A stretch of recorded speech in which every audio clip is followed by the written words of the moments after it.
नमस्कार, आप देख रहे हैं TTN न्यूज 24 और मैं हूं आपके साथ मानवी ठाकुर। शुरुआत करते हैं आज की खास खबरों से। यूपी के फतेहपुर जिले में बसपा कार्यकर्ता सम्मेलन में बसपा के प्रदेश अध्यक्ष सहित वरिष्ठ नेताओं ने मनीष सिंह सचान का टिकट घोषित होने के बाद कहा कि बसपा संविधान की रक्षा को लेकर चुनाव लड़ रही है। इस बार बसपा सभी सीटों पर प्रत्याशी उतार रही है और आज फतेहपुर जिले में मनीष सिंह सचान को प्रत्याशी घोषित किया गया।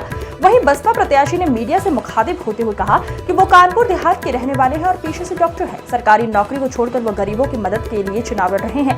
मनीष सिंह सचान ने बताया कि वो बसपा में पिछले 10 सालों से सक्रिय कार्यकर्ता के रूप में कार्य कर रहे थे, जिसके बाद मायावती उन्हें आज फतेहपुर लोकसभा से टिकट दी है। जिले में जनता के बीच विकास, शिक्षा और स्वास्थ्य के मुद्दे को लेकर जाएंगे। आज फतेहपुर जनपद से मिला हुआ है, किस तरीके से आप जनता के बीच जाएंगे, कौन कौन से मुद्दे होंगे?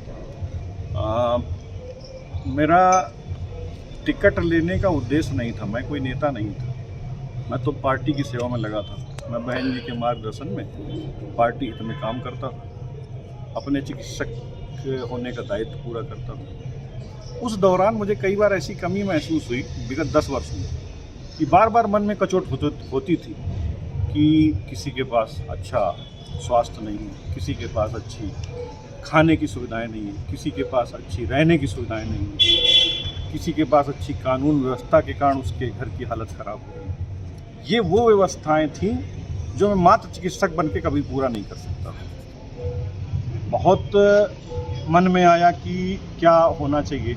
फिर मुझे लगा बहन जी का सिपाही हूँ तो बहन जी के तौर तरीकों को ही कामयाब करना पड़ेगा। बहन जी ने इस बार टिकट दिया, टिकट देकर के जनता के बीच अभी आप जैसे पहुंचेंगे, जनता के बीच, जनता के बीच में काफ़ी असमंजस होगा क्योंकि नया चेहरा है जी, और केंद्रीय मंत्री साध्वी रंजन ज्योति जैसे यहाँ पे दिग्गज हैं, उनके बीच में कैसे सर्वाइव कर पाएंगे? ये जनता को निश्चित करना है। बहन जी ने नया चेहरा लाया, ये बहन जी के द्वारा कोई पहला प्रयोग नहीं है।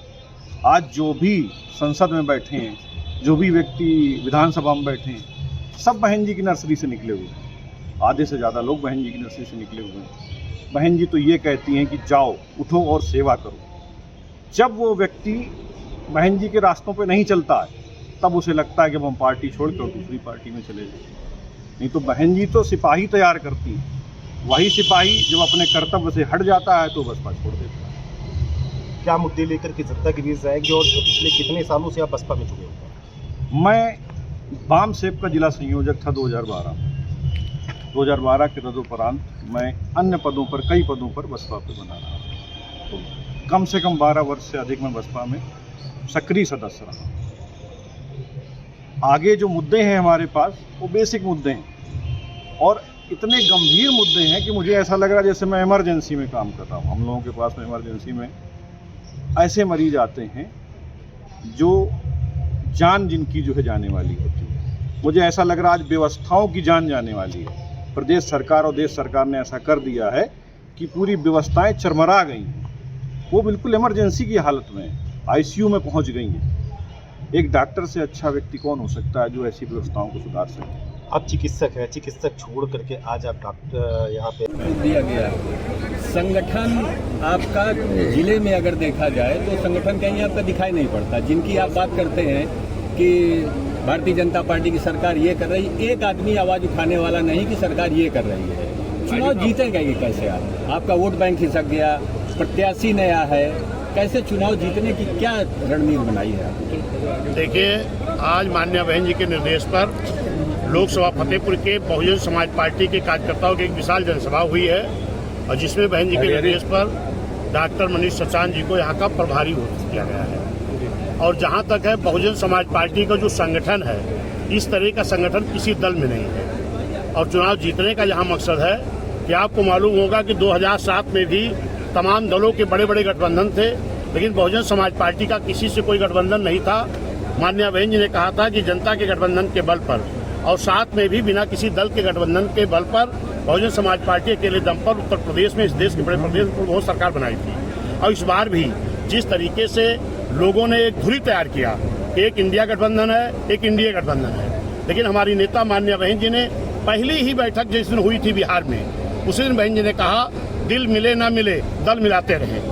और आपने देखा है कि बिहार में जब उस गठबंधन की मीटिंग हुई तो उसका नाम PDA रखा गया दोबारा मीटिंग जब उनकी कर्नाटका हुई तो उसका नाम इंडिया हो गया, और तिवारा जब मीटिंग बॉम्बे हुई तो वहां से लौटने के बाद कोई कहता अखिलेश कौन है, कोई कहता है चिरकुट लोग हैं। अब उस पर मैं टिप्पणी नहीं करना चाहता हूं। और वो गठबंधन, इंडिया गठबंधन जो बनाने के लिए जो लोग निकले थे, मैं तो ये कहता हूं कि वो सारे लोग पहले से प्लानिंग के तहत इंडिया गठबंधन में जितने भी पिलर लगाए गए थे वो भारतीय जनता पार्टी के भेजे हुए थे।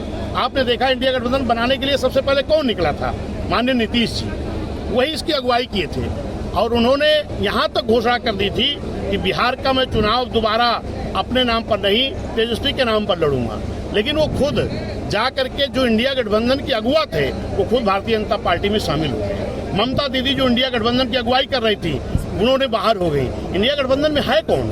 इस उत्तर प्रदेश में जब 22 के चुनाव में समाजवादी पार्टी कुछ नहीं बिगाड़ पाई, जब उनके साथ जयंत जी थे, कुछ नहीं बिगाड़ पाई जब उनके साथ ओम प्रकाश जी थे, ओम प्रकाश राजभर, संजय चौहान, स्वयं प्रसाद मौर्य, दारा सिंह चौहान, पल्लवी पटेल जी थी, तब ये भाजपा कुछ नहीं कर पाए। आज क्या कर पाएंगे?